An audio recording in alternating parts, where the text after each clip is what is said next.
नीट परीक्षेच्या इतिहासामध्ये कधी नव्हे तो फिजिक्सचा पेपर अतिशय अवघड आला।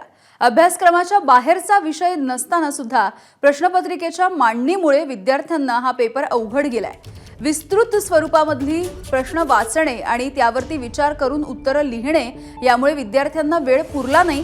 फिजिक्सच्या पेपरमध्ये 45 प्रश्न असतात, केमिस्ट्रीच्या पेपरमध्ये 45 प्रश्न असतात, बायोलॉजीला 90 प्रश्न पडतात।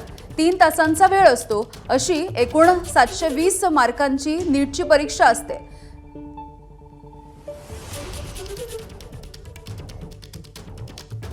काल नीट परीक्षा झाली आणि त्या परीक्षेमध्ये पहिल्यांदा आतापर्यंतच्या नीटच्या परीक्षेच्या ज्या इतिहासामध्ये पहिल्यांदा असं झालं की फिजिक्सचा पेपर हा खूप टफ होता। काय अनुभव आला फिजिक्सच्या पेपरचा?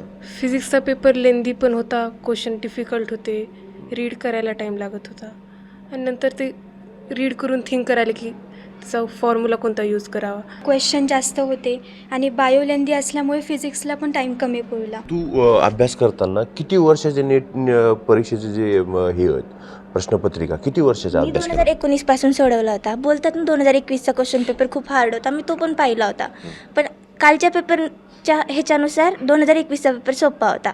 मग आता स्कोरिंगचा विषय काय राहील तुझा?